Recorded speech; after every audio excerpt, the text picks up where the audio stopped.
Students, this lecture is overview lecture of business studies. I am Ashish Bhatnagar, MBA from Fairleigh Dickinson, United States, and IMT Ghaziabad. Uh, I have worked in various organizations in finance in India and United States, and the delivery of the content is in Hindi so that it is suitable for both English medium and Hindi medium. So students, as you can easily understand, जैसे आप जान सकते हैं कि business studies का meaning क्या है। Study of business. Business क्या है? व्यापार। व्यापार किस टाइप का? किसी टाइप का भी व्यापार। जैसे आप व्यापार को अगर डिवाइड करेंगे कि मान लो आपको जो सामने दिखता है कि रिटेलर मतलब जो आपकी शॉप में कुछ भी छोटा सा सामान बेच रहे हैं, जैसे शॉपकीपर्स हैं जो आपके पलवल में हैं, तो शॉपकीपर्स क्या रिटेलर्स हैं? उन रिटेलर्स हैं, वो परचून वाले हैं, इस टाइप की जो शॉप्स होते हैं क्लॉथ को डिस्ट्रीब्यूट करते हैं। तो वो क्या हैं बेसिकली? वो बेसिकली ज़्यादातर लोग क्या है, सामान ऑलरेडी कहीं मैन्युफैक्चर होता है, वो आगे सेल करते हैं। ठीक है। सो कई इंडस्ट्रीज़ होती हैं, जैसे अपने क्लॉथ रिटेलर्स हैं या फास्ट मूविंग कंज्यूमर गुड्स हैं। फास्ट मूविंग कंज्यूमर गुड्स कैसे कि जैसे आपके जो साबुन हो गए या आटा हो गया, खाने की चीज़ें हो गए या स्नैक्स हो गए, तो इस टाइप के जो पैकेज, उसको fast moving. Then mobile shops हो गई। उसके अलावा मैन्युफैक्चरर्स हैं, जैसे कोई मोबाइल बनाता है, चाइना में लोग बनाते हैं ना मैन्युफैक्चर, आपको ये पता होगा। जैसे कि इंडिया में कई सारी चीज़ें मैन्युफैक्चर होती हैं। मान लो लेट्स से कि एक प्लास्टिक बॉटल है या चार्जर है, या कई सारे मेटल्स के आपकी वुड वुड वुड की कई सारे इक्विपमेंट्स हैं, या मेटल के कई सारे इक्विपमेंट हैं, लैपटॉप है। तो ये सारे मैन्युफैक्चरिंग चीज़ें हैं। ट्रांसफार्मर हो गए, पावर प्लांट हो गए, तो मैन्युफैक्चरिंग होती है इसकी। ठीक है।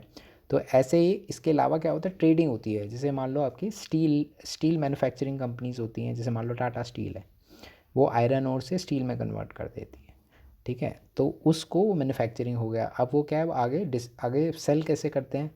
या तो वो आप लोगों को सेल करेंगे, आपको जो सरिया आपके घर में यूज़ होता है वो आपके पास आता है through distributor channel, distribution channel के थ्रू आता है। कि बहुत सारे बीच में क्या है कि डिस्ट्रीब्यूटर्स बना लिया, हरियाणा का एक, हरियाणा वाला डिस्ट्रीब्यूटर पलवल में बेचेगा, और पलवल वाला फिर डिस्ट्रीब्यूटर 5-7 और स्टॉकिस्ट को और जो आगे सेल करते हैं उनको बेचेगा, और उनके थ्रू आपके पास आएगा। ठीक है। ऐसे ही वो जो बड़े डिस्ट्रीब्यूटर हैं, बड़ी कंपनीज़ को भी बेच सकती है, या कंपनी डायरेक्टली भी बेच सकती है सीधा बड़ी कंपनीज़ को। ठीक है। सो इस तरीके के डिफरेंट मॉडल्स हैं।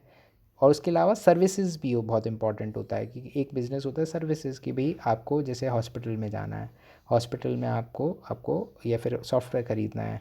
ठीक है। जो टेंजिबल नहीं है बट आपको उससे बेनिफिट मिलते हैं, तो सॉफ्टवेयर हो गए।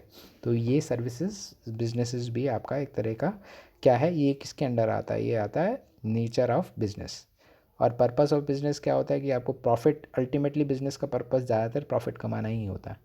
कोई भी आप अगर एक बिज़नेस स्टार्ट कर रहे हो तो प्रॉफिट के लिए कमा रहे हो। ठीक है। बाकी कई लोग क्या होते हैं, सोशल सेटिस्फेक्शन के लिए, साइकोलॉजिकल बेनिफिट्स के लिए, या फिर समाज के भले के लिए काम करते हैं ना। अब और इवन बड़ी ऑर्गेनाइजेशन जो प्रॉफिट वाली भी कंपनीज होती हैं, वो भी कुछ शेयर अपना पर्पस क्या किसके लिए कर देती हैं, बट उनका मेन पर्पस तो प्रॉफिट के लिए है, बट वो सोशल के लिए भी इन्वेस्ट करते हैं, सोशल कॉज के लिए। बट कुछ कंपनीज ऐसी हैं, कुछ लोग ऐसे होंगे, ऑर्गेनाइजेशन एनजीओज होंगी, जो सिर्फ उनका काम क्या होता है, उनका उनका non economic benefit, non economic चीज़ों के लिए, मतलब जिसमें पैसा ना कमाना, सो बेनिफिट हो, जिसमें सेटिस्फेक्शन मिले काम करके। सो ये चैप्टर 1 के अंदर जो हमने पॉइंट्स किए, ये इसके अंदर कवर हो गए। पॉइंट 2 के अंदर जो है, that is forms of business organisation. So ideally if I मुझसे पूछो तो फॉर्म मैं क्या बोलूँगा, मैं तो बोलूँगा कि भाई इवन जो चैप्टर 3 है, पब्लिक एंड प्राइवेट लिमिटेड, वो भी एक तरह से फॉर्म ऑफ बिजनेस ऑर्गेनाइजेशंस हैं।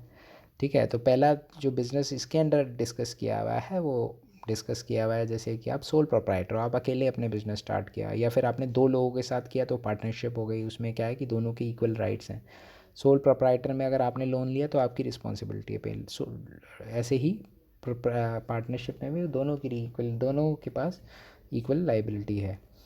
और correct me if I am wrong anywhere. And if third is, let's say कि जॉइंट फैमिली ग्रुप होता है, उसमें क्या होता है, जो एक मान लो आपके फादर हैं और आपके 4-5 भाई हैं या चाचा हैं, वो मिलके फादर को आपके कर्ता बना देते हैं। उनके पास सारी पावर्स होती हैं, वो वही सारा, और मेंबर्स होते हैं, उनकी लाइबिलिटी नहीं है ना, पावर्स भी सारी उन्हीं की हैं और लाइबिलिटी भी उन्हीं की हैं, आपके फादर की, कर्ता की।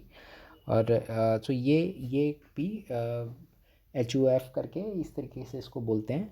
तो ये उसके अलावा जब बड़ी कंपनीज हो जाती हैं तो क्या, जो बैंक्स होते हैं वो बोलते हैं हम एक्सेप्ट नहीं करते प्राइवेट सेल्फ प्रोप्राइटर, क्योंकि इसमें कोई रिपोर्टिंग ही नहीं है भाई, आपकी कितनी सेल हुई, आपकी मर्ज़ी, जो डालो, जो टैक्स दो, ज़्यादातर उसमें इतना ज़्यादा कंप्लायंस है नहीं, मुश्किल है। सो आपकी ना सेल्स पता, ना आपने कितना लोन लिया वो पता, वो काफ़ी डिफ़िकल्ट हो जाता है उसको ट्रैक करना। तो जो बैंक्स क्या कहते हैं कि आप प्राइवेट लिमिटेड कंपनी बनो, एज आपकी सेल्स ग्रो करती है एटलीस्ट, या प्राइवेट लिमिटेड या पब्लिक लिमिटेड बनो। पब्लिक लिमिटेड क्या है कि भी, अगर पब्लिक लिमिटेड कंपनी का मोटिव ये होता है कि अगर आप पैसा चाहते हो पब्लिक से लेना, पब्लिक से शेयर मार्केट से लेना, ठीक है, तो पब्लिक लिमिटेड कंपनीज बन जाती हैं। उसमें और ज़्यादा कंप्लायंस होते हैं। प्राइवेट लिमिटेड में मिनिमम 2 डायरेक्टर होते हैं, आई बिलीव पब्लिक लिमिटेड में 7 डायरेक्टर्स चाहिए होते हैं। तो उसमें देखो कि हर डायरेक्टर को आप अगर लाओगे तो आपको पैसा तो खर्च करना पड़ेगा। उसमें फिर क्या है, हर कंप्लायंस होगी, हर चीज़ की रिपोर्टिंग करनी पड़ती है। रिपोर्टिंग का मतलब आपको सारा जो भी अपना वही जो भी इम्पॉर्टेंट चीज़ें हैं, सारी चीज़ पब्लिकली ऑनलाइन अवेलेबल करानी पड़ती है, ठीक है, जिससे कोई भी देख के ऑर्गेनाइजेशन का पता कर सके ठीक है या नहीं है। ठीक है, फिर ग्लोबल एंटरप्राइज़ होती हैं जो कि बहुत बड़ी एंटरप्राइज़ होती हैं, जैसे कि मान लो एक कंपनी यूएस में लिस्टेड है, माइक्रोसॉफ्ट, अगर माइक्रोसॉफ्ट इंडिया भी होगी, ऐसे माइक्रोसॉफ्ट हर नेशन में है, क्योंकि माइक्रोसॉफ्ट जो है आपका, माइक्रोसॉफ्ट वर्ड और ये सब लोग यूज़ करते हैं। तो ये क्या है, जब जब ये मान लो जो मेन जो इसका हेड ऑफिस है मैं यूएस में है, तो यूएस में ये लिस्टेड है और यूएस में ही सारी रिपोर्टिंग करती है। तो इंडिया में भी करेगी, क्योंकि इंडिया में पैसा कमा रही है तो इंडिया में भी टैक्स देगी, यूएस में भी। तो यूएस में भी कंसोलिडेशन होगा। कंसोलिडेशन का मतलब है सबको, सारी जो balance sheet profit and loss statement है उसको जोड़ा जाएगा और एक balance sheet profit and loss बनाएगा यूएस का। ठीक है, तो इसको इस वजह से ग्लोबल एंटरप्राइजेस इस तरीके से होती हैं। बट मैं आपको फर्स्ट ऑफ ऑल ये बताऊं कि profit and loss balance sheet बहुत इंपॉर्टेंट फैक्टर है, and cash flow statement annual report में ये तो होता ही। उसके अलावा ये भी होता है कि भाई कौन मतलब कैसी कंपनी कैसा कर रही है, इसकी इंडस्ट्री कैसी होगी। जो public companies, public listed company, जो कंप्लायंस है वो पूरी तरीके से पूरे हैं एनुअल रिपोर्ट में, ये भी चीज़ें होती हैं। बट सबसे इंपॉर्टेंट चीज़ होती है profit loss balance sheet and cash flow statement होती है। तो ये चीज़ क्या होती है, प्रॉफिट लॉस होता है कि एक साल में आपने कितना कमाया, कितना खर्चा हुआ, कितना आपका इनकम हुई, क्या कमाया आपने, क्या टैक्स दिया। ऐसे बैलेंस शीट होती है, तो उसके अंदर एक तरह से कि अभी तक का व्यू होता है कि अभी तक का कंपनी में के पास कितने एसेट्स हैं, कितनी लाइबिलिटीज़ हैं, और एक अभी तक का व्यू होता है, एक स्नैपशॉट व्यू होता है। तो ये चीज़ आप बाद में पढ़ेंगे। कैश फ्लो स्टेटमेंट में आपको पता लगता है कि कैश कितना है, हाथ में कितना पैसा है आपके पास।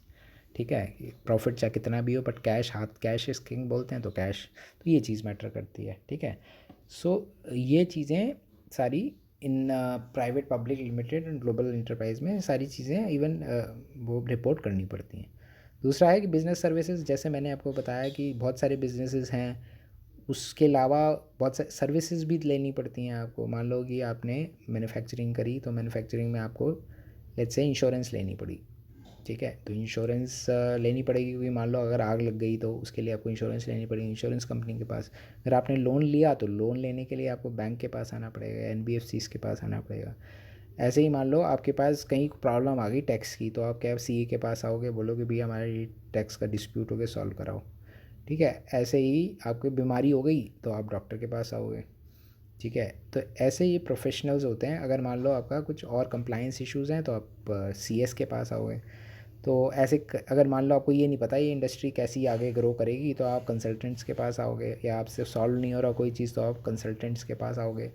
तो ये जो लोग हैं, ये इंडिविजुअल कंसल्टेंट्स भी हो सकते हैं, प्रोफेशनल्स भी हो सकते हैं, तो सर्विस दे सकते हैं, ये कंपनीज भी हो सकती हैं। तो बिज़नेस सर्विसेज, जैसे सॉफ्टवेयर कंपनी है, टीसीएस है, वो पूरा एक सर्विस देती है। तो इंडिविजुअल लेवल पे भी लोग करते हैं और बड़े लेवल पे भी करते हैं।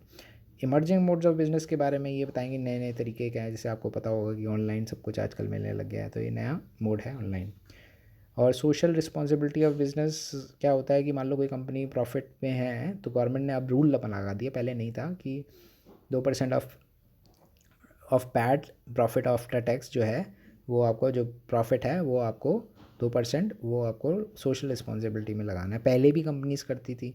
और कंपनी लेट्स से कोई पावर प्लांट है या कोई लेट्स से स्टील प्लांट है, आसपास में लोग को एजुकेशन के लिए नहीं, अच्छी सी फैसिलिटीज़ नहीं है, तो स्कूल खोलती है, हॉस्पिटल खोलते हैं, ठीक है। और कोई परेशानी होती है एरिया में तो उसको पैसा फंड करते हैं, उनको हेल्प करते हैं, वहाँ की एडमिनिस्ट्रेशन को हेल्प करते हैं, जिससे कि लोग वहाँ के खुश रहें और एक तरह से अच्छे से अच्छा काम करें। कोई हेल्थ केयर में काम करता है, वो डिफरेंट डिफरेंट के रोल्स होते हैं। किसी को एजुकेशन में बेनिफिट करता है कॉर्पोरेट सोशल रिस्पॉन्सिबिलिटी में। बिजनेस इथिक्स के बारे में एक ये है कि भाई अगर बिजनेस में इथिक्स होगी भाई, एक तो फर्स्ट ऑफ ऑल टैक्स अगर मान लो नहीं दे कोई ऑर्गेनाइजेशन तो बिजनेस इथिक्स नहीं है भाई। अगर मान लो इनकम बहुत है और इनकम नहीं दिखाई तो टैक्स काट लिया तो बिजनेस इथिक्स नहीं है। ऐसे ही एक ऑर्गेनाइजेशन में इंटरनल में कोई इंसान ने पैसा तो लेट्स से कि दिखाया मैंने 1 लाख का बेचा और बेसिकली वहाँ उसने कुछ कमा लिया अपने, हाँ अपने लिए, ठीक है, कुछ कैश में एंट्री ले ली, सो कुछ पैसा कमा लिया। एक गलत प्रैक्टिसेस कर ली आपस में, कुछ कमीशन किसी के साथ शेयर कर लिया। तो इस टाइप की जो इथिक्स हैं ये ऑर्गेनाइजेशन, जो बड़ी ऑर्गेनाइजेशन इंश्योर करती हैं कि ये ना हो और उस बंदे को फायर कर दिया जाता है। उसके लिए अलग से डिपार्टमेंट्स भी होते हैं। तो ये बिजनेस इथिक्स के बारे में। इसके अलावा जो सेकंड यूनिट हम जो बात कर रहे हैं वो बेसिकली फाइनेंस एंड ट्रेड के बारे में बात कर रहे हैं। दूसरा मैंने बताया कि source of business finance, sources of business. पहले तो ये जानना ज़रूरी है कि फाइनेंस के सोर्सेज से पहले कि भाई फाइनेंस ज़रूरत के कहाँ पड़ता है। एक तो शॉर्ट टर्म के लिए पड़ता है। शॉर्ट टर्म ऑफ फंड क्या है कि भाई मान लो आप एक मैन्युफैक्चरर हो, आप ऑटो के पार्ट्स बनाते हो और आपको क्या है कि जो मारुति को बेचते हो, मारुति कहता है कि अपना सामान रखो अपने पास बना के, ठीक है। तो क्या है, उसको सामान बनाने में 1 महीने लगता है मान लो कोई एक पर्टिकुलर सामान को, और 1 महीने के लिए उसको सामान इन्वेंट्री रखनी पड़ेगी 1 महीने से ज़्यादा। उसके बाद वो बोलती है कि 1 महीने तक कभी भी हम मंगवा सकते हैं एक्स्ट्रा, तो अब 1 महीने की वो इन्वेंट्री रखता है। 1 महीने का मतलब बहुत सारी इन्वेंट्री रखता है और बहुत सारे रॉ मटेरियल रखता है। उसके बाद मारुति बोलती है मैं तो आपको 1 महीने बाद पैसे दूँगी, ठीक है। तो उसका सारा पैसा भी आया नहीं, तो 3 महीने का लगभग उसका पैसा फंस गया मार्केट के अंदर। तो 3 महीना बहुत बड़ा, बहुत पैसा होता है जो है ना, तो वो बहुत पैसा फंस गया, तो उसको शॉर्ट टर्म पैसा चाहिए। तो ये शॉर्ट वर्किंग कैपिटल चाहिए उसको, पैसे को आगे अपने बिजनेस को रन करने के लिए। अगर मान लो कोई इंडस्ट्री पैसा 9 महीना 3 महीने बाद वापस देती है उसको, सेल के मतलब सामान तो बेच दिया, पैसा बाद में आया 3 महीने बाद, तो आपका बहुत सारा बिजनेस जो है कैश आपके हाथ में नहीं आया, ठीक है। तो आप फंस जाओगे। तो आपको क्या वर्किंग कैपिटल चाहिए, तो बैंक्स जो हैं वर्किंग कैपिटल देते हैं। इसी तरीके से long short mid term loans होते हैं कि आई बिलीव 3 साल तक होते हैं, और 3 से फिर ऊपर के जो उनको लॉन्ग टर्म लोन्स में क्लासीफाई किया जाता है। ये डेफिनेशन थोड़ी बहुत चेंज होती रहती है, जैसे हमारी इंडस्ट्री प्रैक्टिस है ये, वो मैं बता रहा हूँ आपको। So basically long term loan है, मान लो आपने कार खरीदी कुछ लेट्स से कि ट्रांसपोर्टेशन के लिए कोई व्हीकल ख़रीदा, और उसकी लाइफ है 10 साल और आपको लोन मिल गया मान लो 5 साल का, तो आप 5 साल का टर्म लोन ले लोगे और उसको धीरे धीरे करके ईएमआई पे करते रहोगे, ठीक है। इस तरीके की चीज़ें इसके अंदर होंगी। फिर एनबीएफसी से लोन सकते हो, प्राइवेट पार्टी से आप पैसा ले सकते हो, और बैंक से ले सकते हो, माइक्रो फाइनेंस कंपनीज हैं, बहुत सारे सोर्सेज होते हैं जिससे ले सकते हो। ये इक्विटी से ले सकते हो पैसा, कि किसी किसी इन्वेस्टर से बोला कि मैं मेरे को लोन लेने की आदत नहीं है, आप अपना पैसा लगा दो बस, ठीक है, मैं लोन लेने के बिल्कुल विरुद्ध हूँ, है ना, लेट्स से, तो इक्विटी भी ले सकते हो। सो इस तरीके के आप लोन ले सकते हो। स्मॉल बिज़नेस क्या होता है, स्मॉल बिज़नेस आपको पता है गवर्नमेंट का बहुत बेनिफिट रहता है, देती है कि स्मॉल बिज़नेस बढ़ाएं, क्योंकि इससे एम्प्लॉयमेंट बहुत बढ़ती है। और स्मॉल बिज़नेस की डेफिनेशन वेरी करती है अभी के हिसाब से, बट जो इस बुक में दी हुई है वो काफ़ी मतलब एम्प्लॉयमेंट के हिसाब से है कि 10 लोग के हिसाब तक या कुछ ऐसी डेफिनेशन है, या कैपिटल से लिंक्ड है। I need to see it because Vinod sir would be teaching this actually. तो exact definition you have to see if it from book, but it is more link to the number of employees. अगर 10 लोग हैं, 10 लोग तक हैं, या कुछ इस टाइप की डेफिनेशन है। स्मॉल बिजनेस अभी की जो डेफिनेशन है इंडस्ट्री की वो थोड़ी सी डिफरेंट है। दो I will not discuss that, but what I am saying is कि जो इससे फ़ायदा यह होता है कि बड़ी इंडस्ट्रीज़ क्या है कि 1,000 कपड़ा लगा दिया, 1,000 कपड़ा एक दिन में बन गया। और स्मॉल बिजनेस से 50 बनेगा कपड़ा मान लो, तो 50 से लोग मान लो 10 एम्प्लॉय हो रहे हैं। और वहाँ क्या है कि जैसे 1,000 कपड़े के लिए 50 लोग एम्प्लॉयमेंट है, तो ज़्यादा कहाँ लोग यूज़ हुए स्मॉल बिजनेस में। वहाँ के लोकल एरिया डेवलप हो जाता है जहाँ स्मॉल बिजनेस होता है, वहाँ बेनिफिट होते हैं बड़े सारे। ठीक है, तो ये सारी चीज़ें बेनिफिट होती हैं स्मॉल बिजनेस से, एम्प्लॉयमेंट बहुत बढ़ती है और वहाँ के लोग खुशहाल रहते हैं। ठीक है, चाहे बहुत ज़्यादा कमाएंगे नहीं, बट वहीं पास में ही रहेंगे, सारी चीज़ें वहीं रिसोर्सेज हो जाते हैं, तो स्मॉल बिजनेस के एडवांटेज रहते हैं। इंटरनल ट्रेड ये है कि आप डोमेस्टिकली आपने मैन्युफैक्चर किया और उसको ट्रेड करना स्टार्ट कर दिया, यहाँ से लेके वहाँ ट्रेड किया। मान लो मैन्युफैक्चर इंडिया में हुआ और इंटरनेशनल बिजनेस में क्या है कि इंपोर्ट कर लिया, मान लो चाइना से आपने सामान खरीद के यहाँ भेज दिया, मोबाइल हो गया, तो इंटरनेशनल इंपोर्ट हो गया। एक्सपोर्ट हो गया कि मान लो हमने यहाँ से जैसे आम होता है यहाँ एक्सपोर्ट होता है, राइस बनती है यहाँ, राइस होती है, मैंने राइस एक्सपोर्ट होती है। ऐसी कई सारी चीज़ें हैं जो इंडिया से एक्सपोर्ट होती हैं, दवाइयाँ एक्सपोर्ट होती हैं, ऐसे कई सारे मसाले जो होते हैं वो एक्सपोर्ट होते हैं। तो ये चीज़ें हम नेट एक्सपोर्टर हैं। तो उसके बारे में बताया, गवर्नमेंट बेनिफिट देती है एक्सपोर्ट से, क्योंकि उसका विदेशी मुद्रा जो होता है, फॉरेन करेंसी है, वो रिजर्व्स हैं वो बढ़ते हैं भाई, जितना ज़्यादा आपके रिजर्व्स होंगे, करेंसी स्ट्रांग होती है। ये सारे बेनिफिट्स होते हैं जो इंटरनल उसको बिज़नेस इंटरनेशनल ट्रेड करने के क्या तरीके हैं उसके बारे में भी थोड़ा इसमें कवर किया होगा। तो ये सारी चीज़ें हैं जो इसमें कवर की हैं। तो I think this is good subject for you. आपको ये, अगर ये चीज़ आप पढ़ेंगे तो आपको ये पता लगेगा कि बिज़नेस कैसे किया जाए आगे फ्यूचर में, आपको एक बहुत अच्छा पर्सपेक्टिव देंगे। और हम लोग क्या करेंगे, हम लोग आपको एक केस स्टडीज़ देंगे दो, कि भाई आप बिज़नेस बनाएं अपने और हमारे साथ शेयर करें। ठीक है, बिज़नेस बना के ये फ़ायदा होगा कि आपको प्रैक्टिकल एक्सपीरियंस मिलेगा कि आप एक एंटरप्रेन्योर बन सकते हो। तो एक तरह से हम बिज़नेस स्टडीज़ को एंटरप्रेन्योरशिप क्लास के अंडर डाल देंगे। ऑलरेडी पिछले साल भी हमने बच्चों को दिया था, तो इस साल हम थोड़ा सा और सीरियसली करेंगे इसको, कि कैसे हम इसको एंटरप्रेन्योरशिप क्लास के अंदर कन्वर्ट करते हैं। तो ये बिज़नेस स्टडीज़ आपकी एंटरप्रेन्योरशिप क्लास हो जाए, प्रैक्टिकल अंडरस्टैंडिंग होगी कैसे बिज़नेस कर सकते हो आप। MBA को तो नहीं बीट कर सकते, बट हाँ MBA के कई टॉपिक्स में आप MBA के बराबर आपको हम अपग्रेड करने की कोशिश करेंगे। ठीक है बेटा, सो ऑल द बेस्ट।